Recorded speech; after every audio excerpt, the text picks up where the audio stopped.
You've seen it before. A cargo ship cutting through the North Atlantic in the dead of winter. Gray skies pressing down on gray water. Waves running long and dark under the hull. Spray breaking over the bow and freezing where it lands. And somewhere below all of that, a crew of 20 people is going about their day like it's completely normal. Because for them, it is. Outside, it's minus 30 degrees Celsius. Wind chill off the water makes it feel like minus 45 degrees. That's cold enough to cause frostbite on exposed skin in under 7 minutes. Cold enough to kill an unprepared person within the hour. Those sailors are hundreds of miles from the nearest port. The nearest coastline is a day away under full engine power. And they're not just surviving out here. They're working.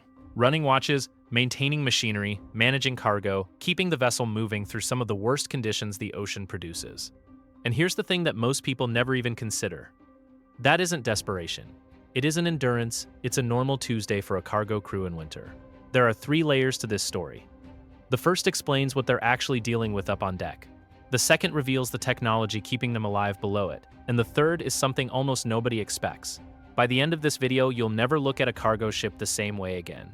So what's actually happening on a cargo ship in the middle of a winter crossing? Most people imagine it's just uncomfortable. Cold wind, rough seas, maybe some seasickness.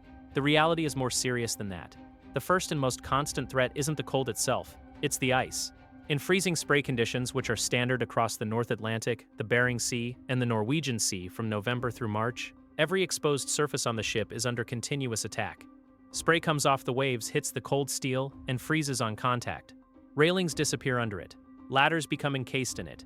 Cranes, antennas, vents, and deck machinery all slowly vanish beneath a thickening layer of ice. And this is where it stops being merely uncomfortable and starts being genuinely dangerous. Ice accumulation adds weight entirely above the waterline. Every kilogram raises the ship's center of gravity. A little ice is manageable. A lot of ice, building faster than a crew can remove it, starts changing the mathematics of the vessel's stability. The ship sits higher. It responds differently to waves. A swell that would have been routine catches the vessel at a different angle than expected.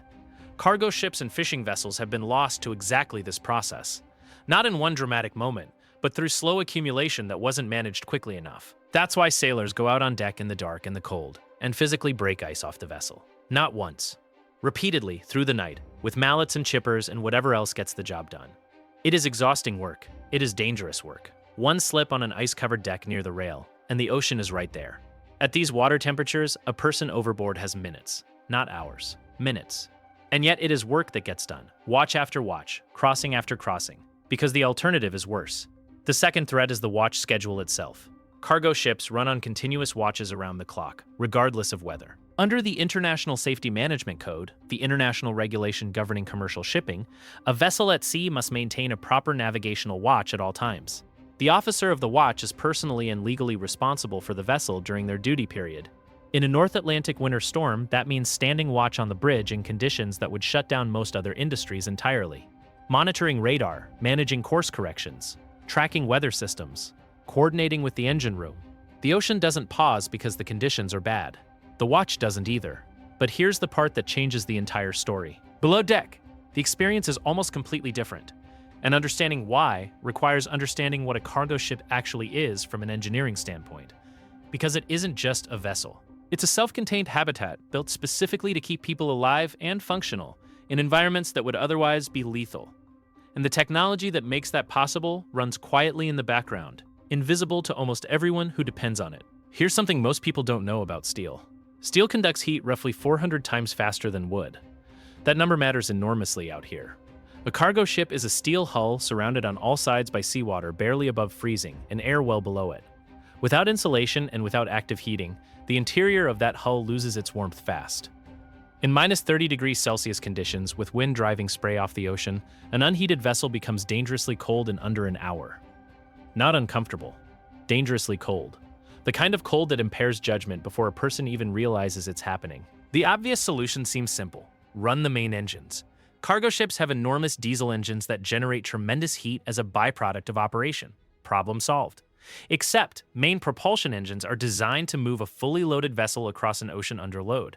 Running them at reduced output for heat causes accelerated wear on pistons, cylinders, and turbochargers, components worth hundreds of thousands of dollars to replace. For ship operators running on tight margins, that kind of unnecessary wear isn't acceptable, so something better had to be engineered.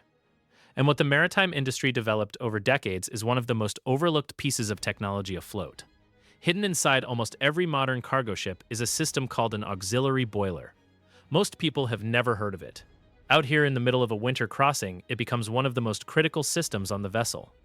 The auxiliary boiler runs on diesel fuel, completely independent from the main propulsion engines. It heats water and circulates it continuously through radiators in every cabin, the galley, the bathrooms, and the engine room. While the ocean outside sits at -1 °C and the air temperature is -30 °C, crew members below deck are walking around in ordinary clothes, eating hot meals, sleeping in warm bunks. The boiler makes all of that possible, quietly, in the background, hour after hour, for the entire length of the crossing. Alongside the boiler, cargo ships depend on service generators, smaller diesel engines running continuously throughout the voyage that power the lights, communications equipment, navigation systems, ventilation, and all the heating controls. The main engine drives the ship. The generator keeps everything else alive. Together, these two systems are what separate a livable environment from a steel box in a frozen ocean.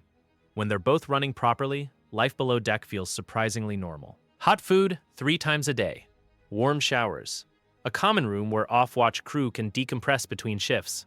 From the inside, a cargo ship crossing the winter North Atlantic doesn't feel like a survival situation. It feels like a job. But here's the question nobody ever asks. What happens when the systems fail? It's 2 o'clock in the morning. The ship is 5 days out from the nearest port. Outside, it's -35 °C. Wind is gusting at 50 knots and spray is sheeting across the bow. Most of the crew is asleep. Then one of them wakes up cold. The cabin isn't supposed to feel like this. The radiator beside the bunk is cold. Completely cold. A check of the heating controls shows nothing. A call to the engine room confirms it. The boiler has tripped offline. A fault somewhere in the system. The backup circuit hasn't engaged, and the warmth that took hours to build is bleeding out of the ship. The porthole above the bunk has a thin film of ice forming on the inside surface. This is not hypothetical. Equipment fails on well-maintained ships with experienced crews. Sensors develop faults. Pumps fail.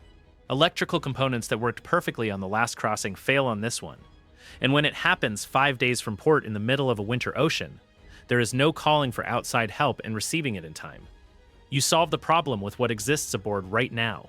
That's the reality of deepwater cargo operations in winter, which is exactly why every experienced cold weather sailor lives by the same rule. Redundancy is survival. An engineer is already awake, already pulling on insulated coveralls, already heading below to find the fault before it cascades into something larger. The goal isn't heroics. The goal is fixing the problem before most of the crew even knows there was one. And that's why preparation matters as much as the systems themselves. Surviving a winter crossing doesn't start when the temperature drops. It starts weeks before departure. Ice on deck is the first thing every experienced crew prepares for. In severe freezing spray, accumulation can reach several centimeters per hour. The weight builds entirely above the waterline. Every hour without active ice management is an hour the center of gravity climbs. On a long crossing through bad conditions, that math adds up fast. The second preparation is emergency equipment. Cold weather gear for every crew member.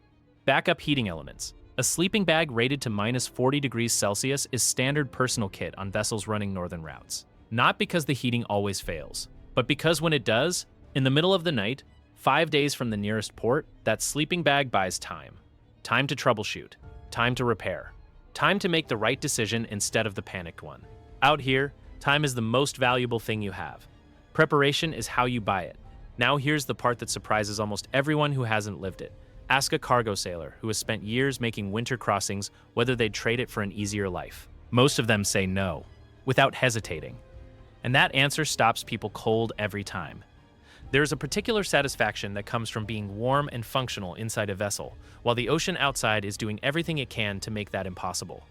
Spray breaking over the bow, wind screaming across the deck, ice building on every surface above the waterline. And below deck, the galley is warm, the cabins are warm, and the ship is doing exactly what it was engineered to do, holding the cold out, holding the sea out, keeping the people inside alive and working in conditions that would be lethal without it. That feeling doesn't exist anywhere on land, and once you've experienced it, it's very hard to forget. The most extreme conditions don't always produce the most miserable experiences. Sometimes they produce the most irreplaceable ones. So the next time you see footage of a cargo ship out on a gray winter ocean, spray off the bow, sky the color of iron, Waves running long and dark under the hull? Remember what's happening below deck. That crew is not suffering. They are not enduring. They are warm, they are prepared, and they know exactly what their ship is doing around them. They are doing one of the most demanding, most underappreciated jobs on the planet, moving the world's cargo across the world's worst weather. Because that's what cargo ships do, and that's what cargo sailors do. Now I want to hear from you. If you've ever worked aboard a cargo ship, what was the coldest crossing you made? And would you have traded it for an easier route? Let me know in the comments. And if you've never stepped aboard a cargo ship, what's the temperature where you are right now? Drop it below. I read every single comment. And if you learned something today, hit the like button. It helps more people find this channel. Subscribe for more, and I'll see you out on the water.